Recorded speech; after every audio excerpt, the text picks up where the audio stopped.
آپ کے خیال میں نیا عمرانی معاہدہ چاہیے یا اسی پر کام ہو سکتا ہے؟ دیکھیں جی یہ کوئی معاہدہ برا نہیں ہے، کانسٹیٹیوشن کیونکہ صحیح طریقے سے تو ابھی اس پر عمل ہوا نہیں ہے. بس آپ نے وہ پہلے دباچے میں تھا، آبجیکٹو ریزولوشن ابھی تو حصہ ہے اس کا، عمل کریں نا. اب آپ دیکھیں اگر آپ کا کانسٹیٹیوشن کہتا ہے کہ انٹرم سیٹ اپ اتنے دنوں کا ہوگا، اتنے عرصے کے بعد آپ کے انتخابات ہوں گے، لوگوں کی سیٹیں اس طریقے سے بانٹی جائیں گی. جب آپ اس کی کوئی بات مانتے ہی نہیں تو پھر وہ تو یہ نہیں ہے. اس عمرانی معاہدے کو میں بالکل بلیم نہیں کرتا، اس پر عمل ہی نہیں ہوا. کیا کیا جائے؟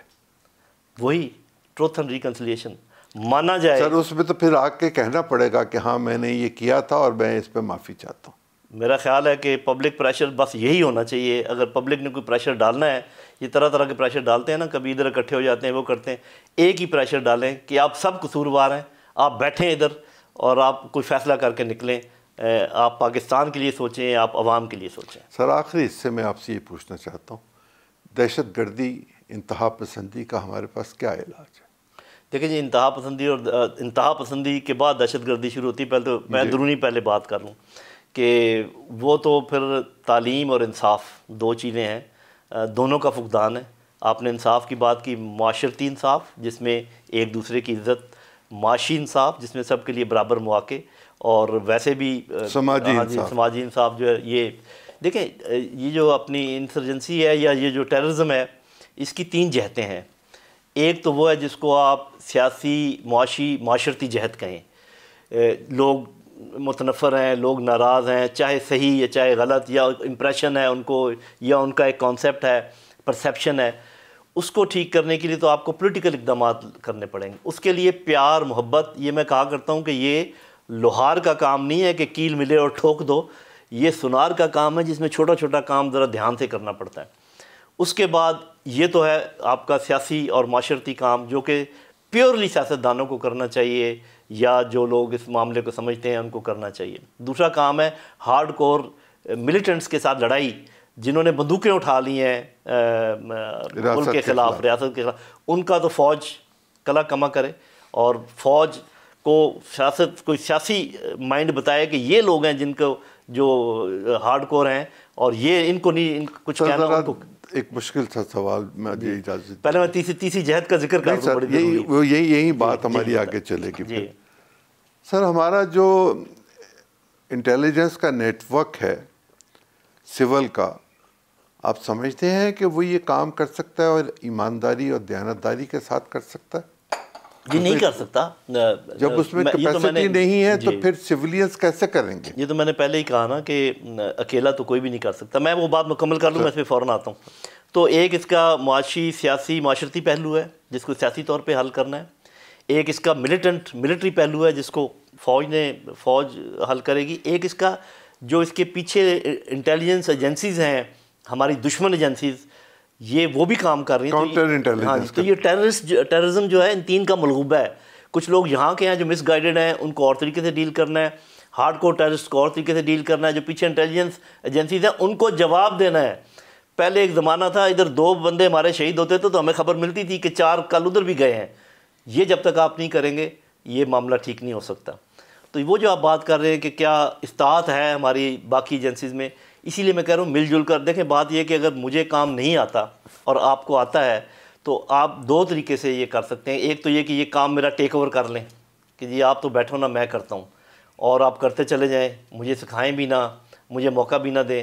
تو وہ تو پھر میں کبھی بھی یہ استعداد پیدا نہیں ہوگی. دوسرا یہ ہے کہ میں کہوں چل بچے میں تمہارے ساتھ کھڑا ہوں، تم کرو کام، میں تمہیں ساتھ کے ساتھ بتاؤں گا اور میں 2 سال کے بعد پیچھے ہٹ جاؤں گا. یہ کام تم نہیں کرنا، یہ کام میرا ہے نہیں، میرے اور بہت کام ہے جو میں نے کرنے.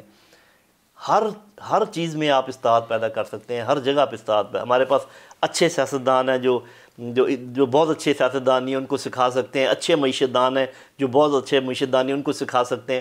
اور پھر یہ کہ یہ زوم کسی بھی ادارے میں نہیں ہونا چاہیے کہ جی ہمیں ہر چیز معلوم ہے. جب کوئی بات، جیسے آپ مجھ سے بات کر رہے ہیں، جب آپ سیکیورٹی کی بات کریں مجھ سے کریں، جب میں میڈیا کی بات کروں تو میں آپ سے کروں، آپ کی بات کو فوقیت دوں. جو معیشت دان ہو وہ معیشت کی اس کی بات سن کر فوقیت دوں. ایسے ملک چلتا ہے. ہاں مشورہ ضرور کریں. جب آپ کوئی بات کہیں تو میں آگے سے، جیسے آپ مجھے کہہ سکتے ہیں جی آپ فوج لے کے ادھر کیوں جا رہے ہیں، تو میں آپ کو جواب دوں کہ میں کیوں جا رہا ہوں. تو یہ نہیں ہو سکتا. ہم ایک ہی محلے میں رہنے والے، ایک ہی گاؤں سے اٹھے ہوئے، ایک ہی روٹی بوٹی کھانے والے، یہ کیسے ہو سکتا ہے کہ آپ اچھے اور میں برا ہوں؟ سر تحمل پیدا کرنے میں امام مسجد کتنا رول ادا کر سکتا؟ امام مسجد بیچارہ اگر اس کو صحیح اس کا مقام ملتا اور صحیح تعلیم اور تربیت سے آراستہ ہوتا تو بہت بڑا وہ رول ادا کر سکتا ہے. لیکن میرا خیال ہے کہ جس طریقے سے مدرسوں کا کنٹرول اتنا اچھا نہیں ہے اور تعلیم کا معیار جو ہے اس کا کوئی معیار، کئی بہت اچھے ہمارے مولانا ہیں، ہمارے صوفی ہیں، ہمارے اور لوگ ہیں جو اس میدان میں ہیں، ان کو چاہیے کہ وہ لیڈ کریں. وہ بڑے بڑے فگرز ہیں جو ہم سب جانتے ہیں. مولانا مفتی محمود کے بیٹے، 2 بیٹے اب تو ہے، مطلب وہ تو ہیں ہی ہیں، اور تو پوتا بھی ایکٹیو ہے. ہاں جی، پوتے بھی ایکٹیو ہیں. تقی عثمانی صاحب ہیں، جماعت اسلامی ہے. ان کو چاہیے کہ یہ تربیت کریں تمام اماموں کی کہ جی ہر چیز کو کہہ دینا کہ اللہ تعالیٰ نے یہ کہا ہے، پوچھا جی کہاں کہا ہے، یا کسی بھی چیز کو حدیث بنا کے پیش کر دینا. کوئی پوچھے کہ یہ آپ نے کدھر سے حدیث لے لی ہے، یہ کون سی کتاب سے آپ.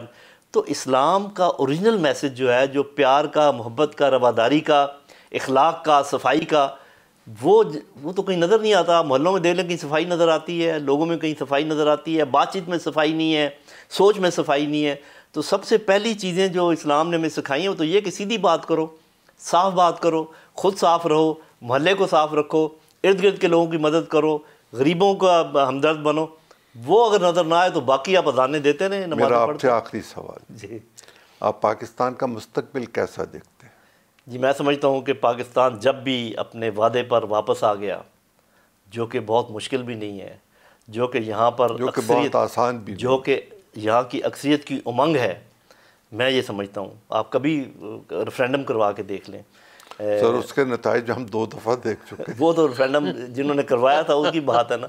تو میرا اپنا خیال یہ ہے کہ اگر، اور دیکھیں میں یہ نہیں کہتا کوئی اسلامی مملکت کوئی عجوبہ مملکت نہیں ہوتی. عام جیسے باقی ملک اپنے افیئرز کو کرتے ہیں ویسے ہی کرتے، آپ کی فارن پالیسی ویسے ہی چلے گی جیسے انٹرسٹ کے اوپر ہوتی ہے سب. لیکن جو پکے احکامات ہیں اللہ تعالیٰ کے، ان سے مفر نہیں ہے، اور وہ زیادہ نہیں ہیں. وہ 4-5 ہیں جو میں نے گنوا دی ہیں، ایک آدھ شاید اور ہوگا. ان پہ آپ عمل کر دیں، اور باقی یہ جو نارمل مینجمنٹ کے اور گورننس کے اصول ہیں جن کا ہم نے اپنی گفتگو میں ذکر کیا ہے، اس پر عمل کریں. اپنا انٹرسٹ پیچھے رکھیں، ملک اور عوام کا انٹرسٹ آگے رکھیں، تو سب کچھ ٹھیک ہو سکتا ہے. اس کا ایک طریقہ یہ ہو سکتا ہے کہ ہم یہ کہیں کہ جی سیاست میں ایسے لوگ آئیں جو کہ پڑھے لکھے ہوں اور ہر شعبے سے آئیں. اس میں ریٹائرڈ فوجی بھی ہو سکتے ہیں، بیوروکریٹس بھی ہو سکتے ہیں، سولینز بھی ہو سکتے ہیں. لیکن وہ ہم ان کو دیں گے کچھ نہیں. انہوں نے اس پاکستان سے بہت کچھ لے لیا ہے. نو تنخواہ، نو مراعات. آئیں اگر اسمبلی میں آنا چاہتے ہیں، بتائیں کیا کرنا ہے، جو کرنا ہے کریں. آپ دیکھیں گے زیادہ تر لوگ ویسے ہی جھڑ جائیں گے، وہی آئیں گے جو کوئی کام کرنا چاہتے ہیں. میں آپ کا شکریہ ادا کرتا ہوں. بہت خاتون حضرات، ایک معمار، سول انجینئر، فوجی، انٹرنیشنل ریلیشنز کو جاننے والا، دفاعی امور کا ماہر شخص ہمارے ساتھ جو گفتگو کر رہا تھا، وہ لیفٹیننٹ جنرل نعیم لودھی خالد صاحب تھے. میں ان کا شکریہ ادا کرتے ہوئے آپ سے اجازت چاہتا ہوں. اگلے پروگرام میں پھر ملاقات ہوگی. بہت شکریہ.